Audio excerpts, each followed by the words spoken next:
Hello, everyone, and welcome to episode 16 of Elden Ring Lore Explained. We're here once again with Ace and Typler because it's the same recording session. Hello. You see, fortunately, Hi. I am not fucking overwhelmed with an amount of work or whatever, so I actually have time to record multiple videos today. I know, it's crazy. It's unbelievable. Unfathomable. So today, we're here to talk about one of the ancient enemies of the Erd Tree. One of the major opponents that Termite. Marika's forces warred against in order to establish the Age of the Erd Tree. And that would be the Fire Giants. The race of one of my favorite bosses in the game. You know, I love the Fire Giant. I love it. He's got that dad bod. He actually does. He's kind of gross.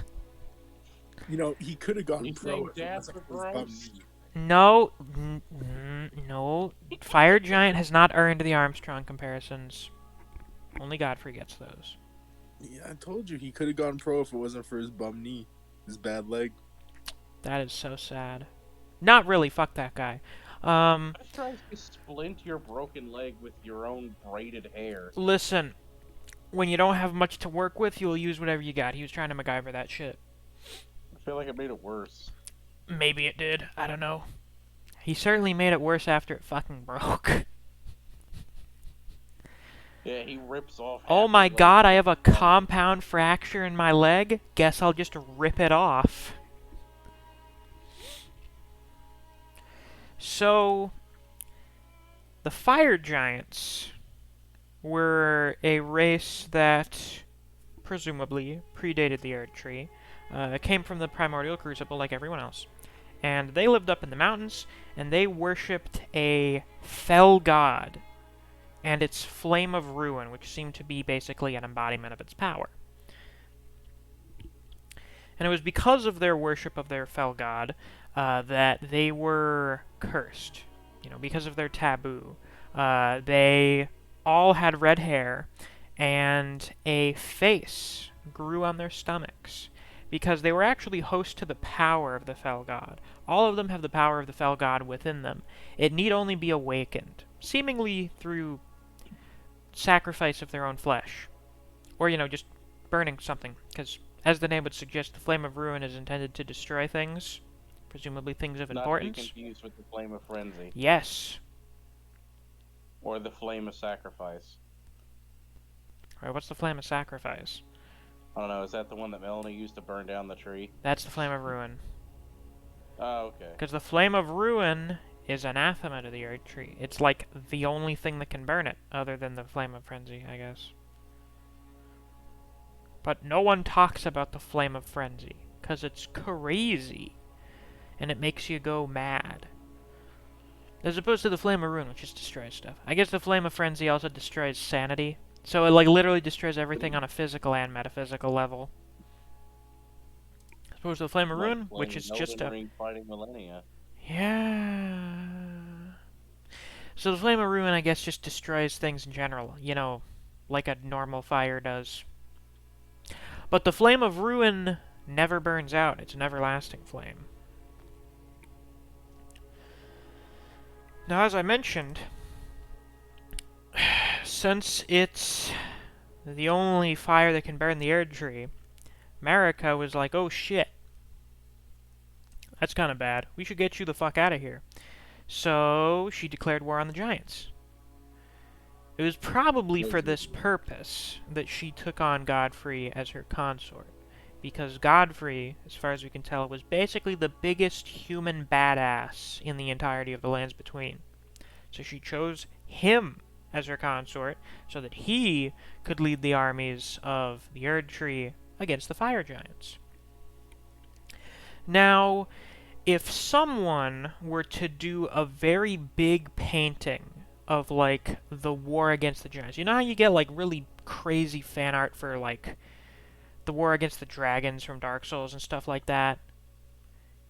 Yeah. If we got And someone doing a big painting of the war against the giants, that would maybe be the coolest thing ever. Because the war against the giants seems fucking awesome when you consider all of the people involved in it. So to give a bit of a rundown, we have Godfrey, of course. We already know what a humongous badass he is, and he has Siraj. He presumably has the Crucible Knights with him, because they're his boys. They are the knights that follow Godfrey. We have the Warriors of Zamor. So Zamor seem to have been either a city or some kind of civilization in the mountaintops of the giants, consisting of people who devoted themselves to winter, and as such were enemies of the fire giants since time immemorial. They're a little bit bigger than normal humans, so per standards established by Norse mythology, we can call them frost giants, because that's basically what they are. Giants don't have to be huge-sized creatures or larger. They can actually be human-sized. It's just the giants are a race. So I guess calling them giants isn't entirely accurate. Wasn't there an alternate... What is it? Oh, fuck. I'm remembering it now. I'm trying to remember it. Norse name for giants. The Jotun. That's what it was. The Jotun. The Jotun from Jotunheim? The Yeah. Frost Giant? Yeah. I was saying, I didn't know if you meant Norse mythology or the game. No. I was talking Norse mythology. Oh, yeah. I think it's also shortened for another, longer version of the name. Yeah, Jotnar. Yeah. Yeah, so, the Jotun in Norse mythology didn't necessarily need to be huge. It was just, they are a race that we sometimes call giants because they can be giant. So I guess the Warriors of Zamor were basically frost giants. And since they had always been enemies with the fire giants, when Godfrey and his boys came along and they were like, hey, you guys are some ice people. Do you hate those fire people? Hell yeah, we do. Well, then come right along. So then he just kind of joined up with the Warriors of Zamor, which is cool. They had what were presumably the precursors to the Flame Monks, the guys who watch over the Flame of Ruin, because in one of the graves that we can find in the Mountaintops of the Giants, there is an incantation called Flame Protect Me, which is the most ancient incantation of the Flame Monks that was used to protect them from the flames of the fire giants. So the Flame Monks may not have been like an actual established organization yet, but the ones who would become the Flame Monks were there among their forces as well. And then at some point during the war, the trolls turned against the fire giants and joined Godfrey. The trolls are also big. They're also giant.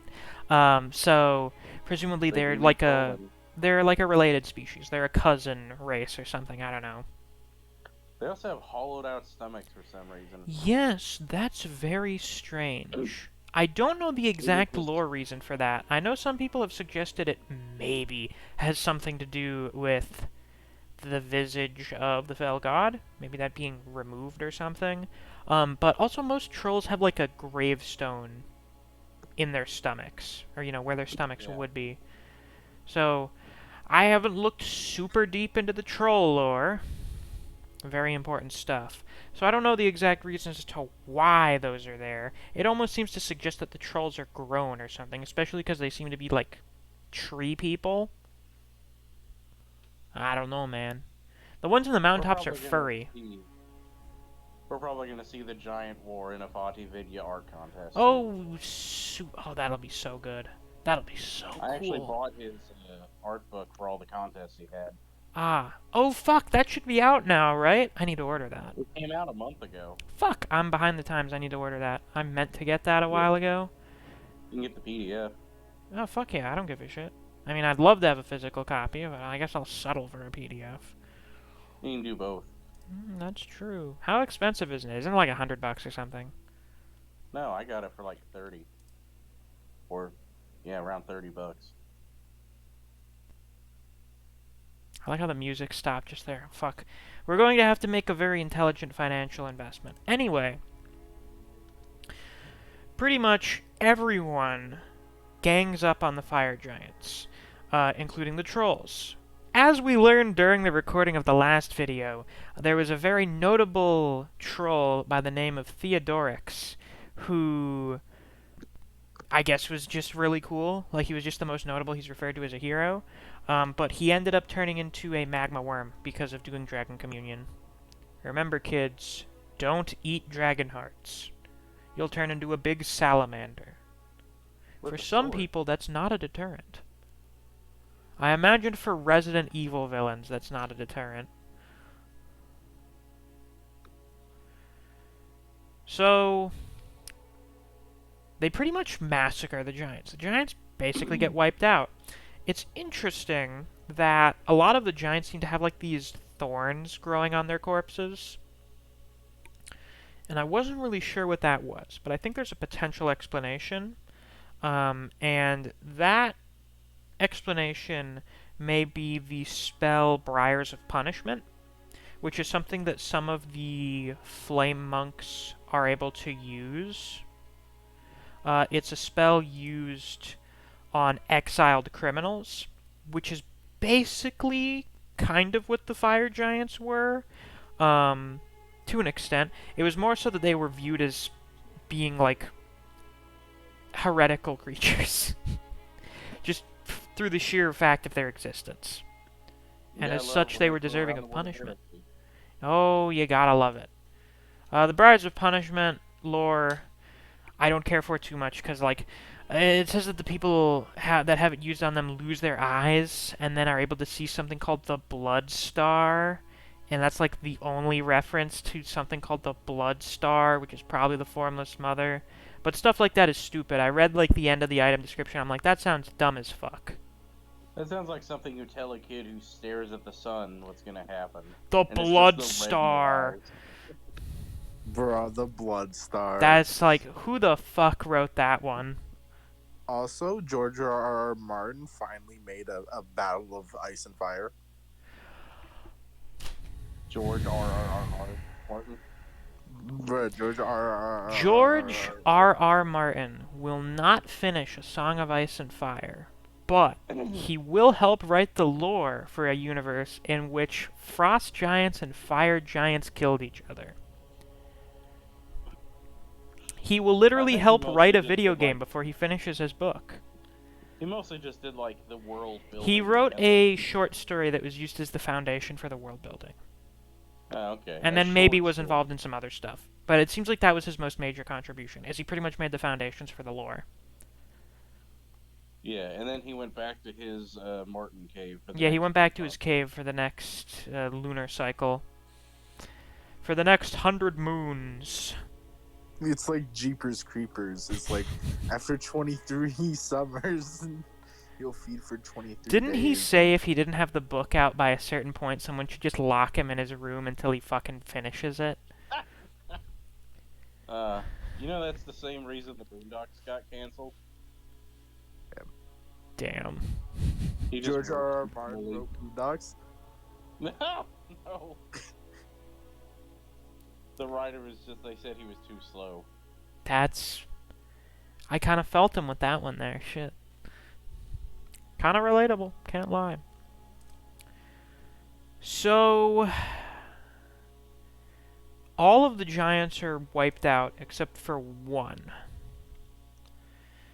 And when Marika learns that the Flame of Arun will never die, like it's an eternal flame, she decides to curse this one last trifling giant with eternally tending to the flame. 'Cause fuck him, I guess. Fuck that one giant in particular. He's Atlas. How so? You know, the last remaining of the Titans forced by the gods to withhold the fate of the world with a duty he never wanted eternally that causes him suffering. I guess he is Atlas. Shit. Also, since he's a fire giant, he has traits shared with Prometheus. That's true, I guess. So that one last fire giant is the one that we fight in the game, who I hate. His name's probably Dave. His name's he looks a bit like a Dave. We'll have to ask Neve what she thinks his name is. He looks like the average person she would run into in Scotland. The fastest way to Scotland's heart is to his stomach, and he has a really quick way to his stomach. Yeah, he's got a big mouth.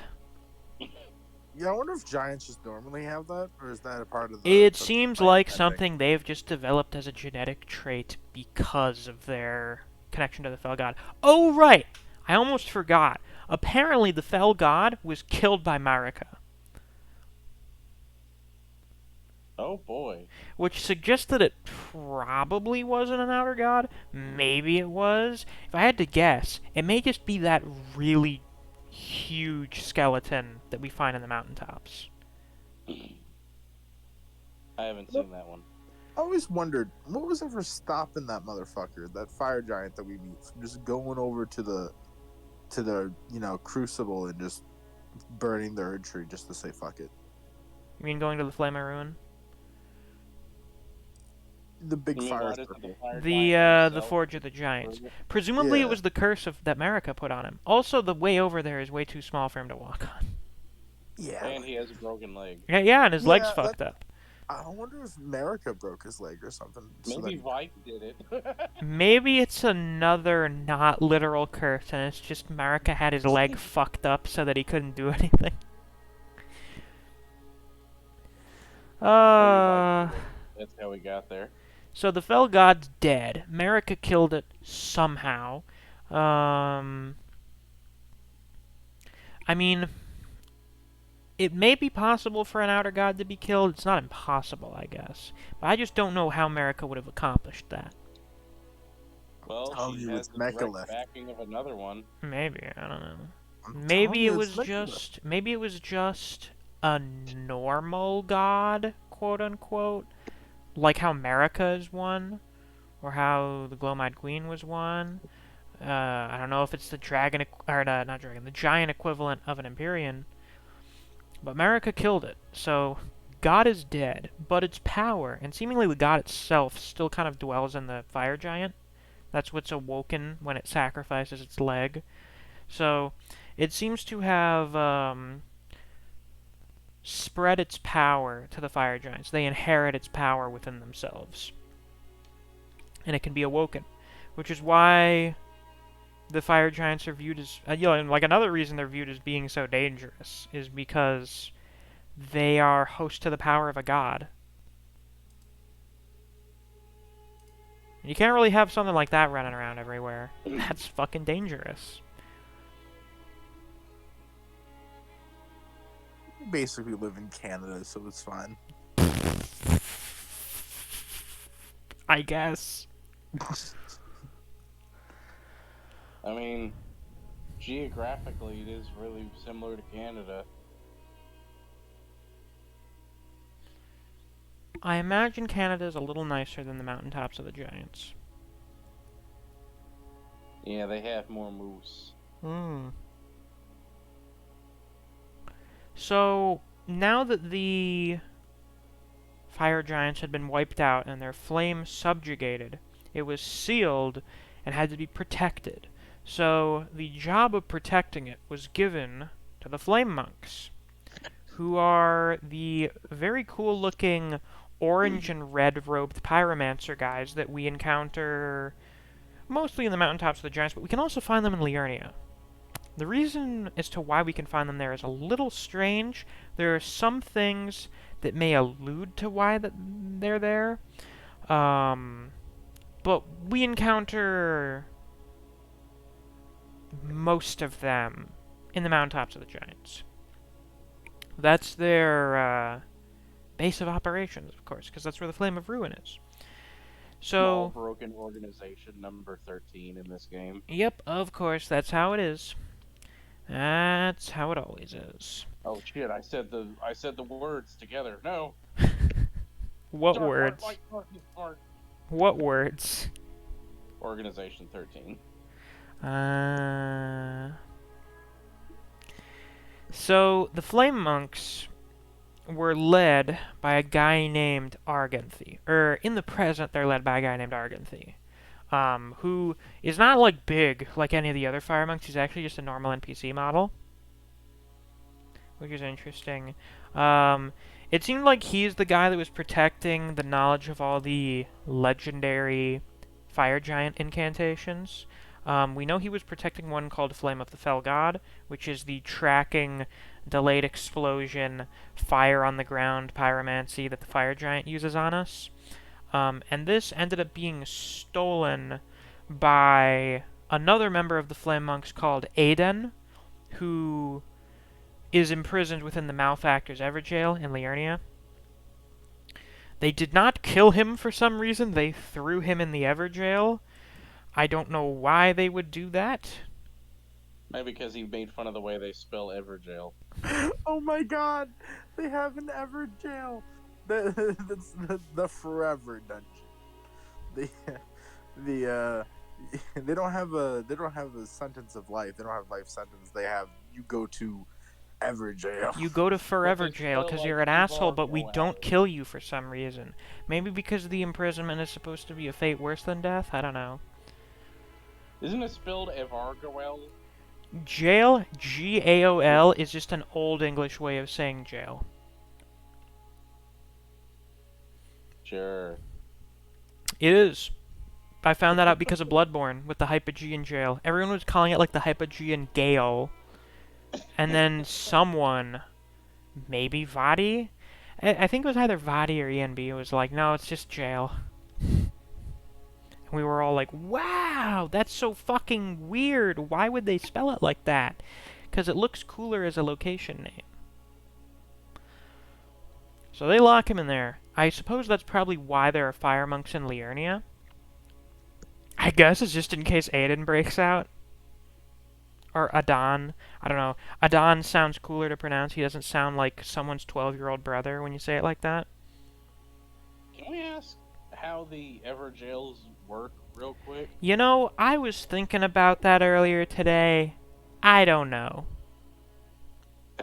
Are they trapped underground or like a split reality? Where It they're just seems stuck to in be that like a one little circle? pocket dimension. Like they're in a little... They get phased into a different frequency of reality or whatever. Or they're trapped for all of eternity. Yeah, it makes it seem like they're underground sometimes. It's just they 'cause it's come out of the dark. ground, it's like concaved into the earth a little bit. Oh, I suppose, yeah. They always seem to come out of some kind of rift. I assume it's because they're trapped and they're almost like spirits. Maybe you're just killing their soul so their body can finally die in its tomb. Oh, maybe. I suppose that's a why they're possibility. They are all blue ghost people. Yeah, that is true. I mean, they seem to be borderline immune to bleed, as far as I can tell. And Or maybe that was Darwell just Electo. Is Darwell like Blythe's enemy or his old friend or what?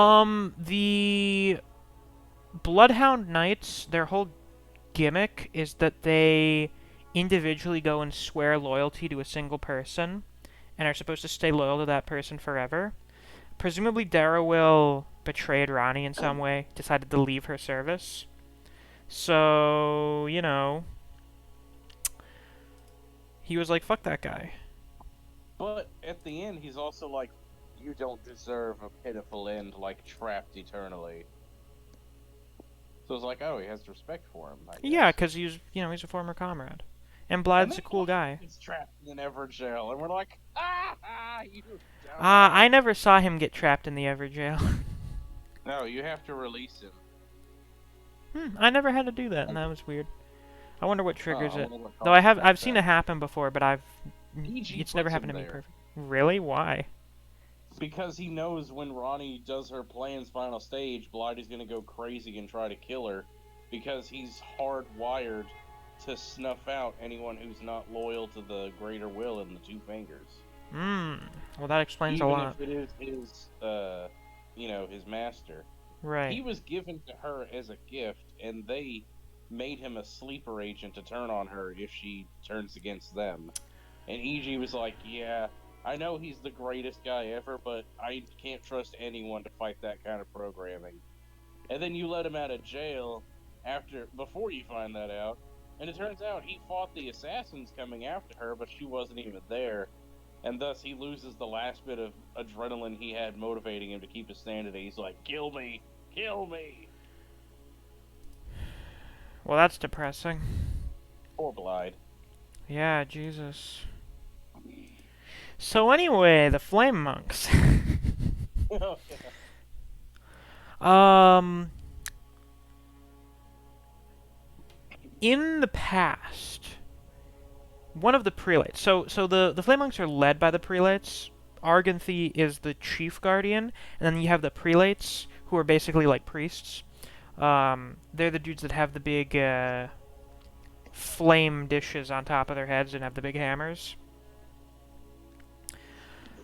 In the past, one of the prelates by the name of Barak thought that the Flame Monks showed lazy arrogance in how they treated their duty of watching over the flame. So, as a lesson to his fellow Flame Monks, he decapitated himself so that his head could be used as a candle stand. Oh, yeah, I heard about that. Yeah, it's a weapon you Sad. find in the Giant Conquering Hero's grave. Yeah. That is a very normal thing that sane people do. There's also that one fat guy who has, like, a candle on his head that shoots fireballs. There are a few of those. Those are the prelates. Or prelates, Yeah. however you're supposed to pronounce that. Unrelated to Lutel the Headless. Yeah, well, it's interesting that the Headless Knights, that seemed to be part of the ritual for them becoming spirits to guard the mausoleums. Whereas this dude just cut his own head off to be turned into a weapon. Or I guess an item of religious worship. As you do. You know, very normal moment. However, I think this ended up being in vain, as it seems like eventually the Flame Monks were corrupted by the Flame of Ruin, and ended up worshipping it instead of guarding it. Because that seems to be what they're doing when we find them up in the mountaintops, and now they have red hair just like the giants. Speaking of red hair, another possible reason for some of them being in Liurnia is because of Radagon, who seemingly is descended from the giants, depending on your interpretation of the giant's braid item description. And I His family personally does find have that, some big boys. yeah, and I personally find that to be more interesting than just, oh, yeah, he's just always been Mark. Like, the guy being descended from a race that he despises and hating his own features just makes for more of an interesting character. And from what I've heard, sounds like a character that George R. R. Martin would create. Yeah. It's pretty easy to understand being related to the lesser beings in a social hierarchy and resenting yourself for Or not it. necessarily The lesser enemy. beings, the enemies. Yeah. The enemy that was subjugated and that thus became lesser. I suppose so. Well, not to mention also Radagon's whole thing is wanting to be like a champion for the Erd Tree. Just kind of in general, he wants to be a hero. And being descended of the natural enemies of the Erd Tree and sharing their features makes that a little difficult. Though you could also argue that's why he was cursed by the giants. Ooh. Maybe he went out of his way to appeal as a potential consort Maybe. in order to try and make up for his genetic misgivings. Perhaps. Maybe his attempts at being a hero, like the burden that he has of trying to become this champion, is pretty much him trying to compensate for his own ancestry. Yeah, no one could See, isn't possibly this say way more interesting than him just having always been Marika? Yeah, no one can say I'm a filthy half-blood if I'm the Elden Lord. Right. You honestly, you've changed my mind. You've through these videos, you've changed my mind. Let's 180. fucking go. I think that America and Radagon possibly weren't all together, especially because of that quote at the end of the Radagon video. Let's fucking go, my man. I love doing this. I love Changing minds. the long-term debate. I'm changing people's minds little by little. I mean, I could be wrong because law of regression and also the rune of the unborn. I don't know. There's evidence for both sides of the argument. But I find my position to just be more interesting. You're like a shonen hero. Yeah. I feel like the flame monks having the visage of the fell god on their armor was almost kind of like foreshadowing. Like, presumably they put it on there as kind of like a reminder about the fire giants. It's like, yeah, we are, watching over the flame because of this fucking thing. I don't remember the actual exact description. I should probably go find it. But instead, it ended up being, for them, kind of like the same thing as what it is for the giants, in that it's a symbol of their taboo, of their sin, of them worshipping a cursed deity. So it's kind of ironic. No one expects the Spanish Inquisition. The grotesque face sculpted on the chest is said to depict the corrupt ancient god of the flame. Taboos transform into lasting obsessions by virtue of the fear that they inspire. Yeah, so I think that originally it was supposed to be like a warning or whatever, right? And instead it just kind of ended up representing their own corruption. By the way, there is a faction of the flame monks that split off and began worshipping a different flame. This sect of the flame monks was enthralled, enraptured by the god-slaying black flame, and so betrayed the flame monks and then started hanging out with the godskin apostles, who we'll be talking about in the next video. So with that, that's pretty much all on the fire giants. For me personally, they somehow ended up being more interesting than the dragons, which basically never happens. For me personally, the giants always have the potential to be neat, but sometimes end up being kind of boring. Like, I don't know, like just for me personally, in a lot of fantasy settings, I'm just not really that interested in the giants. I mean, Dark Souls 2 giants are kind of neat, just from how, like, kind of different they are. I think they're cool. But Ironic in the one instance, there's only one example, and also it has a face this time, but two faces. right. And both of them rip their limbs off as part of their phase 2. Do you think Radagon might be directly related to the fire giant? That's the one that was spared because of that? Not that one specifically. I think that's unnecessary. I think And reaching. Yeah, it's a little bit of reaching. He doesn't have to be related to the last one. It's just he's a descendant of the race. He's the descendant of the fire giants. I How do they think choose the one that lives? I think that the Great Rune was given from Marika to Renala as like a continuing the treaty. Like Maybe. a trade. Or she viewed maybe there would be some use in it. I don't know. It is maybe Marika, like, mails Radagon the letter being like, hey, leave your wife and come marry me. But then, with the letter, there's like a package, and it's like, give her this egg with a great rune in it. Just give it to her. Don't worry about it. Just say it's from you. Maybe that was just so Renala wouldn't declare war on her for cucking her. No, because Renala goes fucking insane. Renala doesn't have the mental capacity to declare war.